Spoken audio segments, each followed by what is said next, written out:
Did you know predicting the top 12 wide receivers in fantasy football is actually kind of easy? That's because year over year, we see the same names in the top 12. In fact, the data has shown that we'll see probably 5 to 6 players who were top 12 wide receivers last year finish as top 12 wide receivers again this year. We'll see 2 to 3 wide receivers who have been top 12 wide receivers in the past enter the top 12 wide receiver group once again this year. And then we'll only usually see about 4 to 5 new wide receivers enter the top 12 on a given year. So based on that, we can predict most of the top 12 pretty easily. So let's look ahead to next year, try to figure out who are going to be the repeats, who are going to be the wide receivers who are going to re-enter the top 12 who have done it in the past, and more importantly, who are going to be the new guys to do it in 2025. Now, 2024 was definitely an outlier year for the wide receiver position because of injuries and busts. We only saw 4 players repeat as top 12 wide receivers. That was Ja'Marr Chase, of course, who was the wide receiver 1. And yes, the year before, even though he did have a down year, still did finish as a top 12 wide receiver. Amon-Ra St. Brown, who I think has now been a top 12 wide receiver 3 years in a row, if I'm not wrong. CeeDee Lamb, who I also think has now been a top 12 wide receiver 3 years in a row. And yes, surprisingly, Davante Adams has been a top 12 wide receiver each of the last 2 years. I don't know how he does it, but somehow he keeps finding a way to finish as a top 12 wide receiver, even though it doesn't feel like he's actually been a top 12 wide receiver.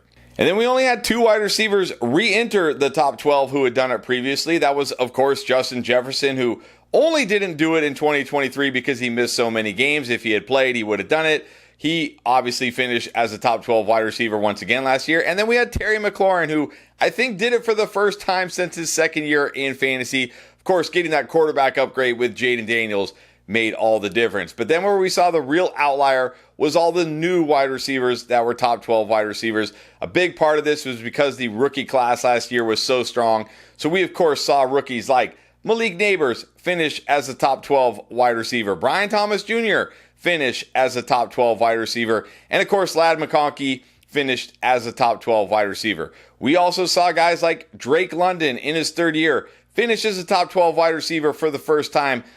I guess thanks to quarterback upgrades, not really sure there. Garrett Wilson, yes, surprisingly did finish as a top 12 wide receiver last year. Didn't feel like it, but kind of like Davante Adams, he somehow did. And so did second-year wide receiver Jackson Smith-Njigba, who got off to a slow start last year, but broke out over the second half and crept into the top 12. So now, going into 2025, armed with this data, let's figure out which guys will be the top this year. And let's start with the repeats. And of course, we got to start with Ja'Marr Chase, was the overall top scoring player in fantasy outside of quarterbacks last year. He's got Joe Burrow. He's a stud. Yeah, he's probably going to finish top 12 again, as will Justin Jefferson. Again, the only thing that has prevented this guy from being top 12 was injury. It doesn't seem to matter at this point. As long as he's healthy, he's going to finish as a top 12 wide receiver, as will CeeDee Lamb. Even losing his quarterback and missing a couple games last year could not keep him out of the top 12. Not sure what's going to keep him out of the top 12 this year, unless it's a season ender. And, of course, Sun God continues to chug along as a top 12 wide receiver. I know Ben Johnson is gone, but I don't think that's enough to get Amon-Ra St. Brown out of the top 12. I'm sure he'll continue to chug along and put up another top 12 season. And then I think the rookies that did it last year are going to do it again this year, starting with Malik Nabers. He somehow finished as a top 12 wide receiver, which, again, I think was more a knock on how bad wide receiver was last year than necessarily how good Nabers was for fantasy. But look, he had a very nice floor every game last year pretty much, and we know he's going to have a much better quarterback this year, so no reason to think Malik Nabers can't finish in the top 12. And same with Brian Thomas Jr., who did it last year with a mix of Trevor Lawrence and Mac Jones. So obviously feels like he's kind of quarterback proof here in a way, and I doubt the Jaguars are going to do anything major at wide receiver that's going to take targets away from him. He looked great last year. Why can't he do it again in year 2? And same for Ladd McConkey.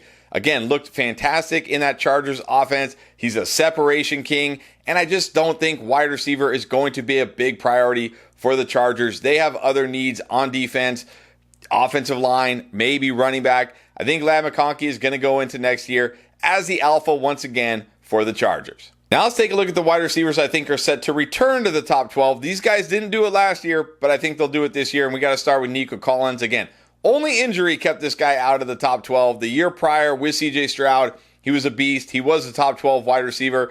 And in the games he played healthy, he pretty much was a beast in 2024 as well.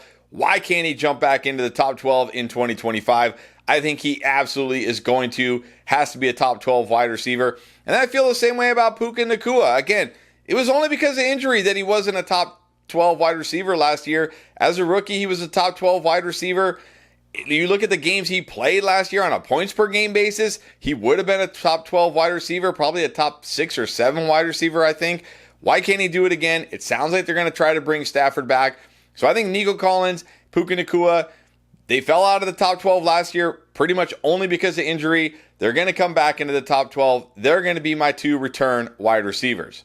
Now that gives us 7 wide receivers repeating, 2 wide receivers returning. That means we got to have 3 new guys. These are the ones that really matter. These are the guys that if you can identify them, that's what's going to help you win. Those are the guys last year. If you identified who they would be, like the Drake Londons, the Jackson Smith-Njigbas, the rookies, they helped you win. Who are they going to be this year? I got 3, and I'm going to start with a rookie wide receiver last year that didn't finish top 12, that everybody thought would finish top 12, and that is Marvin Harrison Jr. of the Cardinals. Did not live up to the hype, did not live up to expectations. Certainly was a bust in fantasy, let's just be real. But I still believe that this guy is an extremely talented player. I still believe that Kyler Murray is a good enough quarterback to support a top 12 wide receiver. I got to think this offseason they're going to look at ways like, okay, how can we get this guy involved in different ways than just running vertical routes like they did early in the season? We saw down the stretch they started to use him more in horizontal breaking routes. Those are the routes that are gold mine for fantasy football. Hopefully they get him some run out of the slot as well, move him around a little bit. I think this coaching staff is going to figure it out, going to figure out a way to get him more involved. Remember, they're bringing back the whole staff, pretty much the whole offense. Why can't it get better in year 2? I think Marvin Harrison will get better in year 2. He will bounce back, and he will finish as a top 12 wide receiver. And then another rookie wide receiver who disappointed last year, Rome Odunze. I think he's set for a big bounce back as well. I think he's going to probably be kind of like this year's Jackson Smith-Njigba. I think we're going to see him move to the slot more in this Ben Johnson offense. We know the slot wide receiver in this offense is fantasy gold. We saw it with Amon-Ra St. Brown. I believe that Rome Odunze is also an extremely talented wide receiver. He was just stuck in a horrible situation last year, not only with the offensive context, the play calling, but also, let's be real, Caleb Williams, whether it was his fault or not, he was not very good last year. But you got to believe in this offense with Ben Johnson being hired as head coach. It's going to be a drastically better offense. You got to think they're going to get the most out of Caleb Williams. Got to think Keenan Allen probably not going to be back with the Bears next year. So now we could be looking at an offense with DJ Moore and Rome Odunze as the 1-2 punch at wide receiver. We know DJ Moore predominantly plays that X wide receiver role. We could see Rome Odunze in the slot more. And with a Caleb Williams who hopefully Ben Johnson can get the most out of, we can see the talent that we thought Caleb Williams would be. I think we could see Rome Odunze have a Jackson Smith-Njigba type of season where he breaks out in year 2 and finishes as a top 12 wide receiver. Now that leaves us with only one more wide receiver, and I'll be honest, I almost hesitate putting this guy in because I feel like the last 2 years I've been way too high on Chris Olave. Obviously, it hasn't panned out for him, but look, there are a lot of signs pointing to Chris Olave breaking out and finally finishing as a top 12 wide receiver. Let's start with number 1 and maybe the biggest one, and that's the fact that Kellen Moore is going to be the head coach of the New Orleans Saints, or at least that's what everybody is saying. That's what it sounds like. We know, if nothing else, this guy is a good offensive mind. He's great for wide receivers, great for the passing game. I know last year it was a Saquon Barkley show, but the Saints don't have Saquon Barkley. Go back, in Dallas with CeeDee Lamb. CeeDee Lamb was an absolute monster with Kellen Moore. I think he can do the same thing with Chris Olave. Chris Olave is a very talented wide receiver. Yes, there are issues here like the concussion risks and, of course, the quarterback risk with Derek Carr, but that's the other reason why I'm buying back into Chris Olave, because it sounds like they're going to move on from Derek Carr. They're going to cut Derek Carr. They're either going to go out and try to get like a Sam Darnold, maybe a Russell Wilson, somebody like that, or maybe, try to trade up and draft a quarterback in the NFL draft.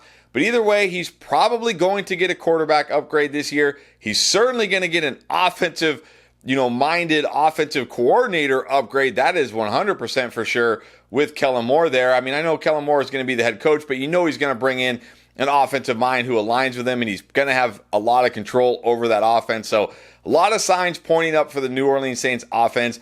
As long as Chris Olave can stay healthy and avoid a concussion, which really that's only really been his injuries is concussions. I know they're serious and they matter, but it's not like he's had, soft tissue injuries, things like that. As long as he can avoid that next season, I think we could finally see Chris Olave reach his potential in year 4 and be a breakout wide receiver and finish as a top 12 wide receiver.